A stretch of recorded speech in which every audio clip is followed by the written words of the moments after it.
আমার কাছেও আলিয়ার কওমি মাদ্রাসা আমার দুইটা চোখের মতো প্রিয়। কওমি মাদ্রাসা আমাদের কলিজা, কওমি মাদ্রাসা আমাদের হৃদয়। ইসলামী শিক্ষাটা তারাই এখন ধরে রেখেছেন। আমরা আলিয়া এবং কওমি, আল্লামা সাইদের কণ্ঠে বলতে হয় আমার দুটি চোখ, একটি হলো কওমি আরেকটি হলো আলিয়া। এখন কোন চোখটা দামি বলেন তো? হ্যাঁ, দুটোই দামি। আল্লাহ কবুল করুন। আরো জোরে বলি আমিন। আমি জীবনে কোনোদিন বলি না আমি দর্শনে জামিতে পড়েছি, আজকে বললাম শুধু। আমাদের ওস্তাদরা যারা, তারাও কিন্তু অধিকাংশ কওমি। এই যে মাদ্রাসা জামিয়া কাসেমিয়া, তামিরি মিল্লাত, সারসিনা, দারুন নাজাত, এই আলিয়া মাদ্রাসা আমাদেরকে যে হাদিসের সনদ দেয়া হয়, আমাদের হাদিসের সনদে আমাদের 1 থেকে 2 জন ওস্তাদের পরে তৃতীয় বা চতুর্থ ওস্তাদ কওমি মাদ্রাসা। আমার সনদও তাই। মাহমুদুল হাসান দেওবন্দি রাহেমাহুল্লাহ আমার সনদে 3য় নাম্বার ওস্তাদ। এবং আলহামদুলিল্লাহ কওমি মাদ্রাসা থেকেও এখন অনেক লেখকের জন্ম হচ্ছে। বাংলা ভাষায় এত চমৎকার লিখা লেখে, বই লিখে, যেটা পড়ার পরে আমি ভাবতেও পারিনি উনার ব্যাকগ্রাউন্ড কওমি মাদ্রাসা। এবং সাংবাদিকতায় তারা অনেক ভূমিকা রাখছে, সাহিত্যে ভূমিকা রাখছে, তারা মাসিক পত্রিকা বের করছে।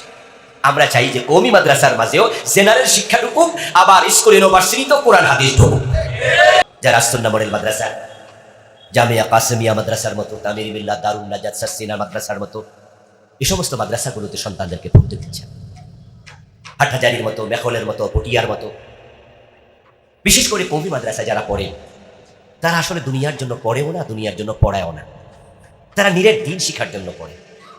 আমার কাছেও আলিয়ার কওমি মাদ্রাসা আমার দুইটা চোখের মতো প্রিয়।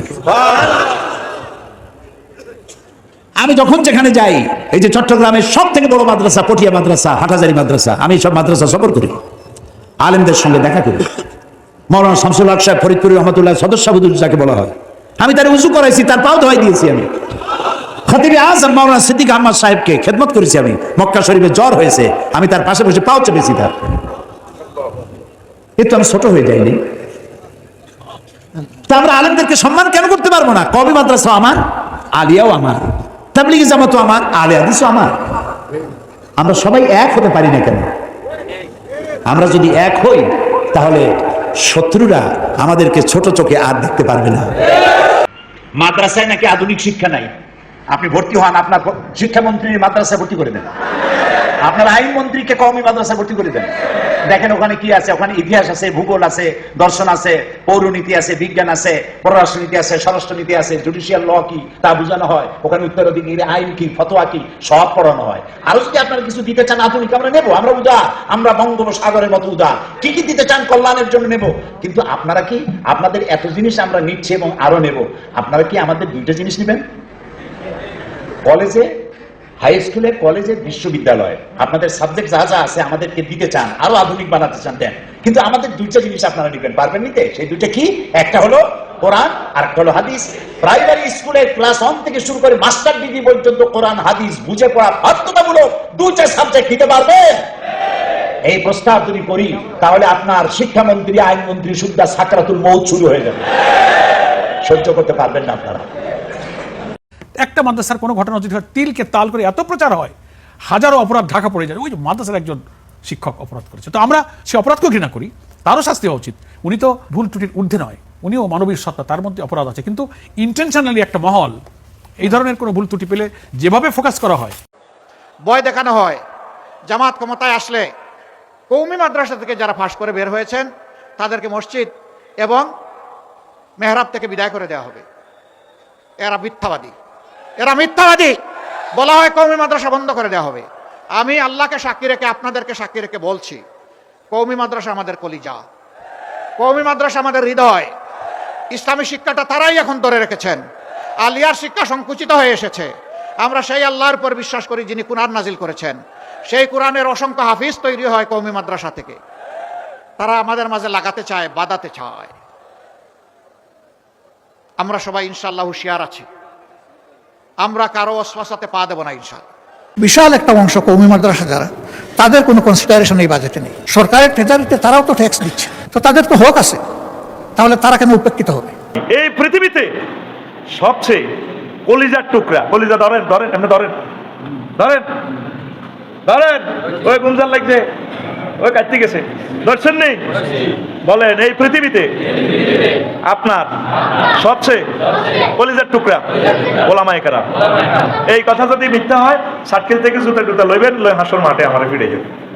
একজন আলেম আপনাকে রুহানি ভাবে চিকিৎসা করতেছে, আপনার দেহখানি যাতে জাহান নামে না যায়, আপনাকে এভাবে চেষ্টা করতেছে আপনার দিন ধর্ম দেশ ঠিক রাখিয়া কিভাবে আপনাদেরকে সফলতার স্বর্ণ শিখরে উঠানো যায়। সবসময় প্রত্যেক ওলামায়ে কেরাম, প্রত্যেক মুবাল্লিগি দ্বীন, প্রত্যেক পীর সাহেব সবসময় তারাই চিন্তা করে, কিন্তু আপনারা তাদেরকে গালি দেন।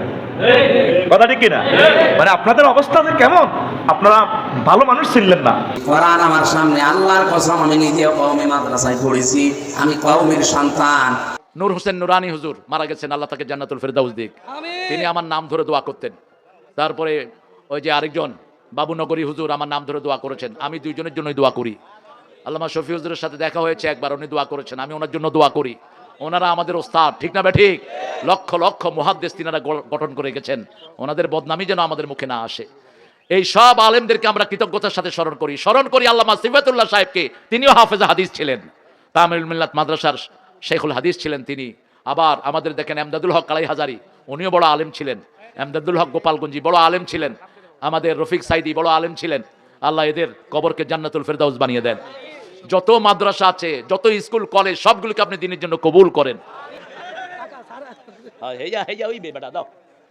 আলহামদুলিল্লাহ, আপনারা দোয়া করেন আল্লাহ যেন একে ইসলামের শ্রেষ্ঠ আলেম বানায়, আল্লামা শফি বানায়, আল্লামা কাজী ইব্রাহিম বানায়। আলহামদুলিল্লাহ, আল্লাহ কবুল করুক, আল্লাহ কবুল করুক। বেয়াদবি করা হয়, আর যদি কোন আলেমকে নিয়ে তুচ্ছ তাচ্ছিল্য টালবাহানা করা হয়, মহাগ্রন্থ আল কোরআন এবং ইসলামকে নিয়ে যদি আর কেউ টালহাস্র করেন, তাহলে তার চেয়ে করুণ পরিণতির জন্য তাকেও অপেক্ষা করতে হবে।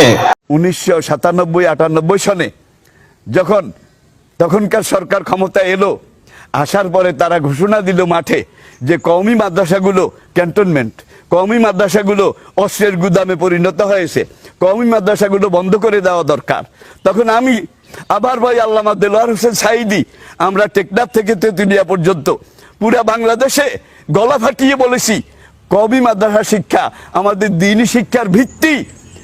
এই কওমি মাদ্রাসা যদি কেউ বন্ধ করতে চায়, এই কওমি মাদ্রাসায় যদি কেউ হাত দেয়, সেই হাত চূর্ণ বিচূর্ণ করে ফেলা হবে, সেই হাত ভেঙে ফেলা হবে। আপনাদের ক্রাইসিসের সময় আমরা চুপ করে থাকিনি ভাই। আর আজকে আলেম ওলামা যারা ক্রাইসিসের পিরিয়ডে আছেন, হ্যাঁ, তাদের দিকে আপনারা কেন কথা বলেন না? আপনারা আমার ভাই, আপনারা আমার বুজুর্গ, আপনারা আমার মুরব্বী, আপনারা আমার দ্বীনি ভাই। আসুন আমরা, আপনারা ভাই ভাই, আমরা গলাগলি করি, আমরা একভাবে ডাক দেই যে আমরা এক হয়ে দ্বীনের দাওয়াত দিব, একামতে দ্বীনের কাজ করব। এইভাবে বাংলাদেশে যেই পন্থী ইরান বিপ্লবের আগে খোমেনি ডাক দিয়েছিলেন, শিয়া সুন্নি ফরকেনিস্ট, ইসলাম ইজ জমহুরিস্ট, no east no west, Islam is the best. আসেন, আমরা এখন আলিয়া নেই, কওমি নেই, খানকাবন্দি আলেম নেই, সব আমরা এক, সব আমরা দাঁড়িয়ে আল্লাহ। আমরা ময়দানে এক সুরে কথা বলি, এক সুরে ডাক দেই, কাঁধে কাঁধ মিলিয়ে বুনিয়ান ও মারসুস হয়ে আমরা একামতের দায়িত্ব পালন করে যাই। আমরা দায়িত্ব পালন না করলেও আল্লাহর কসম এই জমিনে দিন কায়েম হবে। ইমাম মাহাদি এসে কায়েম করবেন, ঈসা আলাইহিস সালাম এসে কায়েম করবেন। কিন্তু আমরা যদি দায়িত্ব পালন না করি, আল্লাহর কসম আল্লাহর কাছে আমরা জবাব দিতে পারবো না। আল্লাহর কসম, কবর হাসর পুলসিরাত মিজানের প্রত্যেকটা সেক্টরে, প্রত্যেকটা ঘাটিতে আমরা আটকে যাব। যার জন্য আমি আবারও অনুরোধ করছি, কওমি লাইনের ভাইয়েরা, আপনারা আমার ভাই, আপনারা আমার মুরব্বী, আপনারা আমার সাথী, আসুন আমরা এক হয়ে যাই। আর বিচ্ছিন্ন থাকার সময় নেই।